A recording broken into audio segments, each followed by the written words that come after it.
ഇല്ല, നമ്മുടെ എല്ലാ ആവശ്യങ്ങളും നമ്മൾ പ്രോപ്പറായിട്ട് പറഞ്ഞു. ഈ SOP കാര്യമായിരുന്നാലും ഓൾറെഡി നമ്മൾ നമ്മുടെ ഫോറസ്റ്റ് മിനിസ്റ്ററോട് പറഞ്ഞ കാര്യങ്ങളൊക്കെ തന്നെയാണ്. എല്ലാ കാര്യങ്ങളും വ്യക്തമായിട്ട് പറഞ്ഞു. അവർക്കതിന്റെ കാര്യഗൗരവം കൃത്യമായിട്ട് മനസ്സിലായി. അതിനുള്ള ഇടപെടൽ എത്രയും പെട്ടെന്ന് നടത്തും. SOP 2 ആഴ്ചക്കുള്ളിൽ നിലവിൽ വരും. എല്ലാം ഡിജിറ്റലൈസ് ചെയ്യുന്ന കാര്യങ്ങളായിരുന്നാലും മത്സ്യഫെഡുമായിട്ട് ബന്ധപ്പെട്ട അല്ലെങ്കിൽ ഫിഷറീസ് മേഖലയുമായിട്ട് ബന്ധപ്പെട്ടുള്ള കാര്യങ്ങളെല്ലാം ഡിജിറ്റലൈസ് ചെയ്യുന്ന കാര്യമായിരുന്നാലും അതൊക്കെ ഓൾറെഡി അവരുടെ ഇപ്പം അതൊന്ന് ചർച്ചയ്ക്ക് എടുത്തിട്ടുണ്ട്. എല്ലാം എത്രയും വേഗം പ്രാബല്യത്തിൽ വരുമെന്ന് പറഞ്ഞ് നമുക്ക് അഷ്യൂറിറ്റി തന്നിട്ടാണ് ഇപ്പൊ പോയിട്ടുള്ളത്. മുഖ്യമന്ത്രിയുടെയും ആരോഗ്യമന്ത്രിയുടെയും പരാമർശങ്ങൾ അതിലൊരു വിഷമം നിങ്ങൾ പങ്കുവച്ചു. മുഖ്യമന്ത്രി തീരപ്രദേശനാണ് എന്നൊരു മറുപടിയാണ് അദ്ദേഹം നൽകിയത്. ഇപ്പോഴും മാപ്പ് പറയണം മുഖ്യമന്ത്രി എന്നൊരു അവസ്ഥയാണ്. അത് പറയേണ്ട കാര്യമല്ലേ? നിങ്ങൾക്ക് എന്താണ് തോന്നുന്നത്? അത് ആ വീഡിയോയും ആ കാര്യങ്ങളൊക്കെ കേൾക്കുമ്പോഴത്തേക്കും നിങ്ങൾക്ക് എന്താണ് തോന്നുന്നത്? അത് തന്നെയാണ് എനിക്കും തോന്നുന്നത്. ആ സ്റ്റാൻഡിൽ ഇപ്പോഴും ഉറച്ചു തന്നെയാണ് നിൽക്കുന്നത്. ഒരിക്കലും അങ്ങനെ അത്തരം പരാമർശങ്ങൾ ഒരു ചെയറിൽ ഇരുന്നുകൊണ്ട് പറയേണ്ടതല്ല. അത് ഉറപ്പായിട്ടും നമ്മുടെ ഒരു കമ്മ്യൂണിറ്റിയെ തന്നെ അവഹേളിക്കുന്ന തരത്തിലാണ് അത് ആവിപ്പോകുന്നത്. അപ്പം അവിടെ ഇരുന്നുകൊണ്ട് കാര്യങ്ങൾ പറയുമ്പോഴത്തേക്കും ഒത്തിരി വ്യക്തവും ഒരു ഫ്യൂച്ചറിൽ അതെങ്ങനെ നിങ്ങളെ ബാധിക്കാതിരിക്കും എന്നുള്ള കാര്യങ്ങൾ ചിന്തിച്ചിട്ട് ഉത്തരം പറഞ്ഞാൽ കുറച്ച് നന്നായിരിക്കും എന്നാണ് എനിക്ക് പറയാനുള്ളത്. രാമേശ്വരം ഭാഗത്തേക്കുള്ള തിരച്ചിൽ അത് ചെന്നൈ കോസ്റ്റ് ഗാർഡിനോട് നിങ്ങൾ അനുമതി കിട്ടിയിട്ടുണ്ടോ? അതിനെപ്പറ്റി ഒന്നും പറഞ്ഞിട്ടില്ല. ഇന്നലെ തന്നെ രാമേശ്വരം ഭാഗത്ത് സെർച്ച് നടത്താൻ വേണ്ടിയിട്ട് അവിടുത്തെ കളക്ടേഴ്സുമായിട്ട് ബന്ധപ്പെട്ടു എന്നാണ് പറഞ്ഞിട്ടുള്ളത്. അപ്പം അതിന്റെ ഓർഡറിന് വേണ്ടിയിട്ട് വെയിറ്റിംഗ് എന്ന് പറഞ്ഞിട്ടുണ്ട്. ഇന്ന് ഇതുവരെ അതിന്റെ അപ്ഡേറ്റ്സ് ഒന്നും കിട്ടിയിട്ടില്ല. അതിന് വേണ്ടിയിട്ടുള്ള പ്രോസസ്സ് നടക്കുന്നെന്നാണ് പറഞ്ഞിട്ടുള്ളത്. ഈ മുഖ്യമന്ത്രിയുടെ അധിക്ഷേപ പരാമർശം അതിന് ആഭ്യന്തര വകുപ്പ് മന്ത്രിക്ക് പോലും മറുപടിയില്ല.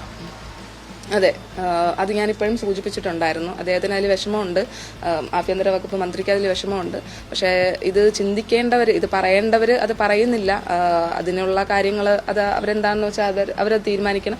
ഇനി പറയുമ്പോഴെങ്കിലും, ഇനി പരാമർശങ്ങൾ നടത്തുമ്പോഴെങ്കിലും ഒരു ജനതയെ അല്ലെങ്കിൽ ഒരു വിഭാഗം ആൾക്കാരെ കുറ്റപ്പെടുത്തുന്ന രീതിയിലോ അവരെ അടിച്ചമർത്തുന്ന രീതിയിലോ ആകരുത്. അവരുടെയും കൂടെ വോട്ടാണ് നിങ്ങളുടെ കസേരകൾ എന്ന് മറക്കാതിരിക്കുക എന്നുള്ളതാണ് എനിക്ക് പറയാനുള്ളത്. അവിടെ പോയി കഷ്ടപ്പെടാൻ കാണുന്നുണ്ട്. ഇപ്പോൾ മുതലപ്പുഴയിലേക്കും വീടിനേക്കും വരണം എന്ന ആവശ്യം കൂടി പൊതുവായിട്ട് ഉന്നയിക്കപ്പെടുന്നു. ഇല്ല, ഞങ്ങൾക്ക് അങ്ങനെ ഒരു ആവശ്യമില്ല. ഇവിടെ ആരും ഇവിടെ വന്നിട്ട് ഞങ്ങളുടെ കുടുംബക്കാരെ ആശ്വസിപ്പിച്ചിട്ട് പോകുന്ന ആ ഒരു പ്രവണത അതിന് വരണം എന്ന് ഇവിടെ ആരും പറയുന്നില്ല. അതിനുള്ള ഒരു ആവശ്യമായിട്ട് അത് ഉന്നയിക്കുന്നതിനേക്കാൾ ഉപരി ഈ ഇപ്പം നടന്നു വരുന്ന സാഹചര്യങ്ങളിൽ ഒരു റെസ്ക്യൂ ഓപ്പറേഷന് നിങ്ങൾ നടത്തേണ്ട അടുത്ത സൊല്യൂഷൻസ് അതിനാണ് കൂടുതൽ സ്ട്രെസ് കൊടുക്കേണ്ടത്. അടുത്തിനി എന്ത് നടക്കണം, പ്രോപ്പറായിട്ടാണോ നിങ്ങളുടെ കാര്യങ്ങൾ നടക്കേണ്ടത്, ഇനി ഇതിലുള്ള വീഴ്ചകൾ കണ്ടെത്തി അതിനെ പരിഹരിക്കുക, അതിന് കൂടുതൽ സ്ട്രെസ് കൊടുക്കണം, ആ ആവശ്യങ്ങൾക്ക് കൂടുതൽ സ്ട്രെസ് കൊടുക്കണമെന്നാണ് എനിക്ക് തോന്നുന്നത്. കാരണം ഇവരാണല്ലോ അതിന്റെ ഉത്തരവാദിത്വം. അപ്പം അവർ തന്നെ അത് ഏറ്റെടുത്ത് എത്രയും വേഗം നല്ല എഫിഷ്യന്റ് ആയിട്ട് അതിനെ നടത്തുക, എല്ലാ കാര്യങ്ങളും നമ്മൾ അപ്ഡേറ്റ് ചെയ്യുക, നമ്മളും ഇത് ഫോളോ അപ്പ് ചെയ്യുന്നുണ്ട്. ഒരു നല്ല തീരുമാനം എല്ലാവരുടെ വശത്തു നിന്നും ഉണ്ടാകട്ടെ എന്നാണ് ആഗ്രഹിക്കുന്നത്. സർക്കാർ ഒപ്പം ഉണ്ടെന്ന് വരുന്നുണ്ട്. ഇപ്പം 2 മന്ത്രിമാർ വരുന്നു, 3 മന്ത്രിമാരുടെ മൊത്തത്തിലുണ്ട്. സർക്കാർ ഒപ്പം ഉണ്ടെന്ന് വരുന്നുണ്ട്. എല്ലാവരും ഒപ്പം ഉണ്ടാകണമെന്നുള്ള അഭ്യർത്ഥനയാണുള്ളത്. കാരണം ഇന്നും ഇന്നലെയുമായിട്ട് തന്നെ ഒരുപാട് പേര് നമുക്കിവിടെ കാര്യങ്ങൾ പറയുന്നുണ്ട്. ഞങ്ങൾ പറയുന്ന കാര്യങ്ങൾ കേൾക്കാൻ തയ്യാറാവുന്നുണ്ട്. അതാണ് മെയിനായിട്ടുള്ള കാര്യം.